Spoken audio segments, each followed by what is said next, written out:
Let's have a look at social developments during the golden age of the Weimar Republic. Start with social welfare reforms. Under the Weimar Republic, there was a huge expansion in the welfare system. An important part of this was because of World War I, which left many widows, orphans, and ex-soldiers unable to work. In February 1924, the National Welfare Decree developed a programme of public assistance. This was to tackle poverty. There were already unemployment relief and benefits for war victims. In 1925, insurance for some occupational illnesses and injuries was provided. Employment. New laws in 1927 improved provision for the unemployed. There was a national unemployment welfare scheme covering over 17 million workers. The sacking of pregnant women, both married and unmarried. Only women in domestic service, agriculture, and very small companies were exempt. Education policies. Weimar education policy was focused on equality of opportunity and provision regardless of gender, social class, or religion. School prayers were banned. Elite preparatory schools were abolished. Instead, there were 4-year basic schools that enabled any child to be capable enough to access higher education. Reform was promoted pupil-centred classroom and active learning. 200 experimental schools banned corporal punishment and grades.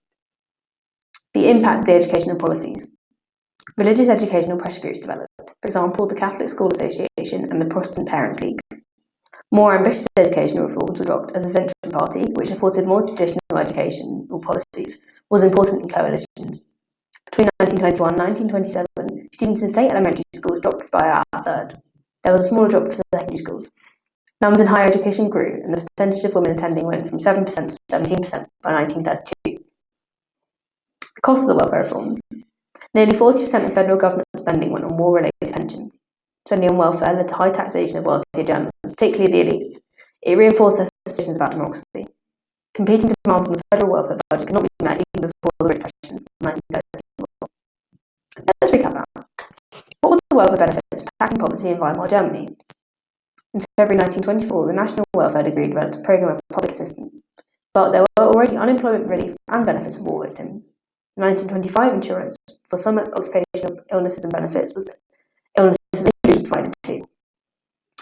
How much of federal government spending went on war-related pensions? The correct answer is 40%.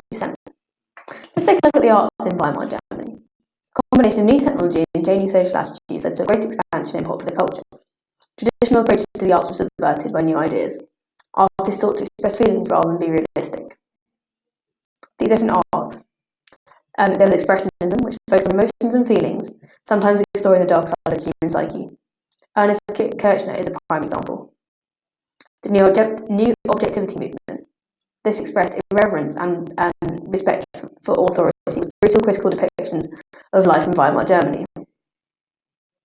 George Gross and Otto Dix are examples of artists from the new objectivity movement. Dadaism. They sought to provoke, send, or cause outrage. Hannah Hoch is an example of a Dadaist. Literature. Most writers tend to write work with social political purpose. Alfred Dublin wrote about working class life. Eric Maria Remarque's anti-war novel, All Quiet on the Western Front, challenged the stab-in-the-back myth. There was a massive increase in publishing, especially paperbacks, which were cheaper and more accessible. Famous Weimar Republic novelists include Hermann Hesse and Thomas Mann. Music. Arnold Schoenberg developed atonal music, which did not conform to audience expectations. Jazz was very popular, reaching a wide audience via the radio. American stars came to Berlin, but there were German band leaders like Stefan Weintraub. Radio broadcasts began in 1923 and were state-controlled. By 1930, there were 4 million sets. A new form of opera developed. Zeit opera, opera of the time, reflected modern issues from a radical social perspective. There was also theatre. A new type of theatre, Zeit theatre at the time, depicted realistic, everyday situations to criticise bourgeois society. Theatre tried to involve the audience directly. Street theatre in particular brought political drama to a mass audience. It was the most political of the arts. Film. Cinema embodied new technology, mass entertainment, democratisation of the arts, and in the mid-20s especially, movements like Expressionism. German silent films produced some classics such as Fritz Lang's Metropolis. Marlene Dietrich, star of Lang's The Blue Angel in 1930, symbolised Weimar Germany, especially given her sexually ambiguous appearance. Finally, architecture and design. Architecture was very innovative. Familiar materials were used in new ways, and concrete enabled new shapes and forms to be used in building. Functionalism was important. Buildings and furniture had to have clean lines and simple forms without excessive decoration. The Bauhaus style of architecture and the design was very influential. Designs were bold and utilitarian. What are the key facts about music culture in Weimar Germany? Arnold Schoenberg developed music which did not conform to audience expectations. Jazz was very popular, reaching a wide audience via radio. Radio broadcasts began in 1923 and was state-controlled, and Zeit opera reflected modern issues from a radical socialist perspective. What were the contemporary reactions to Weimar Germany? The culture of Weimar Germany. It was more liberal and influenced by Western countries such as America. While many embraced this, there was also strong conservative reaction against it. Conservative Germans saw cultural changes reinforcing their fears of a world in decay. They were concerned by filth and trash damaging the young especially. The Zentrum and nationalist parties spoke of morality, family values and traditional German culture as being under threat. Many Jewish artists and performers were involved. The extreme right saw this as further proof of the damage being done to Germany by the Weimar Republic. Democratization of culture. High arts like literature, opera and the theatre were greatly democratized. Film and music were so more readily accessible due to technology. There was also censorship. In 1926, a law to protect you from pulp fiction and pornography was passed. State governments made lists of books not to be sold to under 18s. The 1926 law went against Article 118 of the Weimar Constitution, which said there would be no censorship. This caused controversy. Thomas Mann said, "Protecting our young is nothing more than a pretext. Law drafters want to use the law against freedom, against intellect itself." Let's recap that. What were the conservative responses to why Weimar Germany? The Zentrum and nationalist parties opposed change. To them, traditional German culture was under threat. They opposed the Jewish artists. In 1926, the law to protect you from pulp fiction and pornography went against which article of the Weimar Constitution? This was Article 118, which said there would be no censorship, and it's caused controversy. Let's have a look at the living standards and lifestyles in Weimar Germany. In evaluation, the living standards for men did improve in Weimar Germany.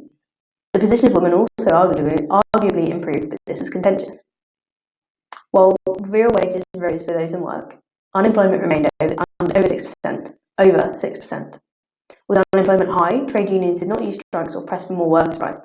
Nevertheless, many welfare provisions were brought in. However, overall living standards did improve. Good quality, healthy housing was written by the Constitution in Article 155. Between 1924 and 1931, over 2 million new homes were built, and almost 200,000 improved. The government made low interest loans as well as tax breaks and land grants for housing and its own direct investment in housing. Homelessness was also dramatically reduced. State governments also improved housing, schools, hospitals, roads, and electricity supplies. There were positive changes for women. The ideal new woman was sexually liberated and independent with short hair and makeup. The Weimar Constitution gave equal voting rights to men. Women were active in local politics, and in 1919, 41 women were elected as representatives in the Reichstag. As many women worked during the First World War, attitudes to employment had changed. In 1995, 36% of German workers were women. But there was also arguably a lack of change for women. Socially, conservatives believed she was an attack on social morals. The church opposed the sexual liberation of women through contraception. Economically, following the war, many men returned to their jobs and ousted women. And politically, no women were part of the Reichsrat. Only the KPD had an agenda which included feminism. Other parties did not campaign for women's rights. Let's recap that. What were the positive changes for women in Weimar Germany? They were given equal voting rights for men in the constitution. They were active in local politics, and in 1919, 41 women were elected to representatives in the Reichstag. As many women worked in the First World War, attitudes to employment among women had changed. And in 1925, 36% of German workers were women. What were the different artistic movements in Weimar Germany? There's Dadaism, which sought to provoke, send or cause outrage. Expressionism, which focused on emotions and feelings, sometimes exploring the darker side of the human psyche. The New Objectivity movement, expressing reverence and respect for authority.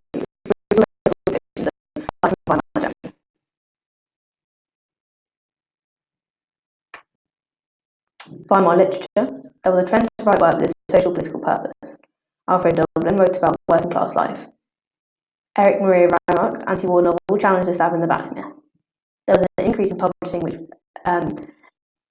including paperbacks, which were cheaper and more accessible. Weimar Republic novelists include Hermann Hesse and Thomas Mann.